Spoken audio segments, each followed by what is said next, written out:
Hello everyone, I am David from Aerodynamics Calculus. Today's topic is particle in one dimensional. అసలు మనకి particle in one dimensional box ఎలా వచ్చిందంటే మనం ఒక box తీసుకున్నాం. ఒక బాక్స్లో ఒక పార్టికల్ వేసాం. ఆ పార్టికల్ వేసినప్పుడు ఆ పార్టికల్ ఒక వాల్యూ అనేది v=0. ఆ పార్టికల్ పొడుగ్గా ఉండడం వల్ల మనకి పైన లెంత్ ఎక్కువ వస్తుంది కదా, ఆ లెంత్ అనేది infinity. Right side infinity, left side కూడా ఇన్ఫినిటీ. ఆ పార్టికల్ మనకి ఎంత డిస్టెన్స్లో ఉంది, x=0, x=a అంత డిస్టెన్స్లో మనకు ఆ పార్టికల్ ఉంది.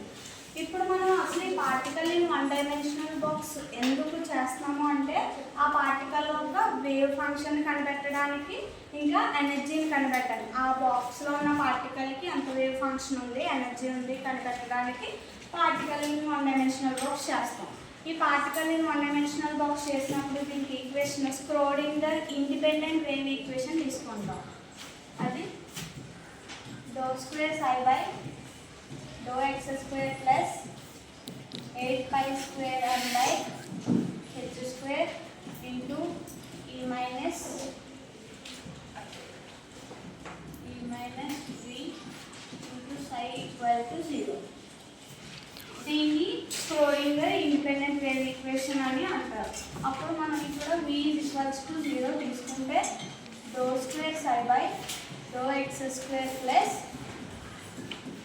8π²m/h² e into ψ=0. ఇక్కడ కాన్స్టెంట్ టర్మ్స్ అన్నిటిని మనం k² తీసుకుంటాం.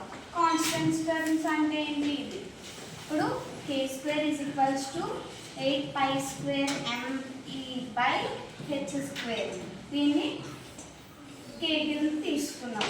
అప్పుడు ∂2ψ/∂x² ప్లస్ k² ఇంటూ ψ=0. మనం ఇప్పుడు ఇటు సైడ్ డయాగ్రామ్ దగ్గరికి వస్తే మనకి ఇటు సైడ్ ఇన్ఫినిటీ ఉన్నాయి. ఇందులో బాక్స్కి అవుట్ సైడ్ అంటే ఈ లోపల సై వాల్యూ ఉంటుంది, బయట సై వాల్యూ ఉంటుంది. మనకి ఇందులో 2 కేసెస్ ఉంటాయి. ఫస్ట్ కేసు వచ్చేసి బాక్స్ లోపల ఉన్న సై వాల్యూ మనకి కేస్ 1 వచ్చేసి బాక్స్ లోపల ఉన్న సై వాల్యూ 0ఏ. మళ్ళీ మనకి ఎటు నుంచి స్టార్ట్ అయింది, x=0, x=a కదా. ఫస్ట్ x=0 తీసుకుంటాం. తర్వాత కేస్ 2 ఒకటి బయట లోపల సై వాల్యూ 0 ఉందని చెప్పాను, బయట కూడా సై వాల్యూ 0నే ఉంటుంది. అది ఎందుకంటే మనకి v వాల్యూ ఇన్ఫినిటీ ఉంది కాబట్టి, లెంత్ అనేది ఎక్కువ ఉంది, ఇన్ఫినిటీ వచ్చింది కాబట్టి బయట లోపల కూడా సై వాల్యూ 0నే వస్తుంది. ఇప్పుడు ఇక్కడ x=0 తీసుకున్నాం కాబట్టి ఇక్కడ మనం x=a తీసుకుంటాం. మనకి ఇలా 2 కేసెస్ అని ఫామ్ అవుతాయి. ఇప్పుడు ఈ 2 కేసెస్ని ఇక్కడ అప్లై చేస్తాం.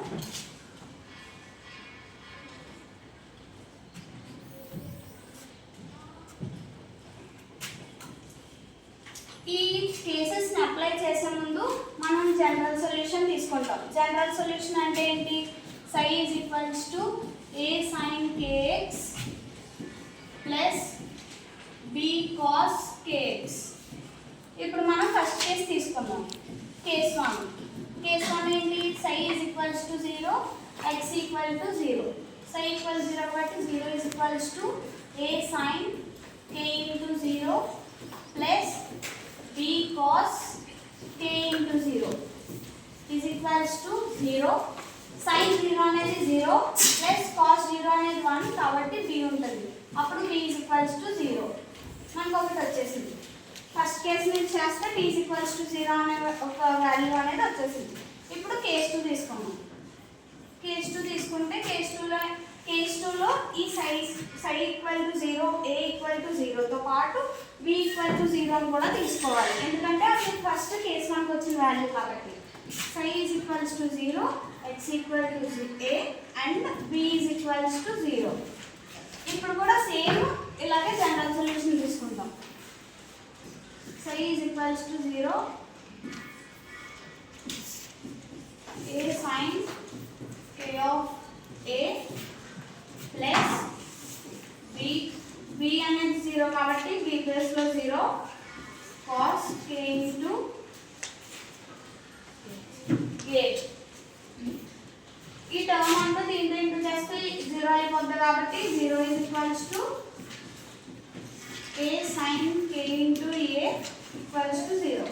ఈ ఏం బయటకు తీసుకొచ్చేస్తే సైన్ కే ఈక్వల్స్ టు 0. మనకి 0 అనేది దేనికి ఈక్వల్గా అవుతుంది అంటే సైన్ ఎన్ పైకి ఈక్వల్ అవుతుంది.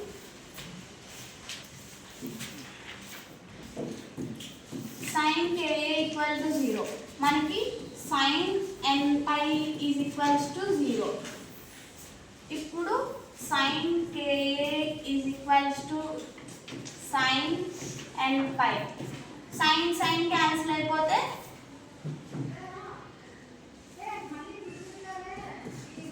కే is equals to N pi ఉంటుంది. ఈ ఏ నీకు పంపించేస్తే పై అవుతుంది కాబట్టి K is equals to N pi by A. దీనికి స్క్వేర్ అప్లై చేసుకుంటే K square is equals to N square pi square by A square. మనం ఇందాక కే స్క్వేర్ అంటే ఏం తీసుకున్నాం? Eight pi square N E by H square అని తీసుకున్నాం కదా, దాన్ని తీసుకొచ్చి ఇక్కడ సబ్స్టిట్యూట్ చేయాలి కే స్క్వేర్ ప్లేస్లో. అప్పుడు N square pi square by A square is equals to 8 pi square M E by H square. ఇందులో ఏం పోయింది? పై స్క్వేర్ పోయింది. మిగిలింది మనకి ఏముంది? ఈ తీసుకుని N square H square by 8 N square. ఇక్కడతో మనకి ఈ వాల్యూ వచ్చింది. ఇప్పుడు దీనికి సైన్ వేవ్స్ కనిపెట్టాలి. సైన్ వేవ్స్ కనిపెట్టాలంటే సైన్ వేవ్ కూడా డయాగ్రామ్ ఉంది. అది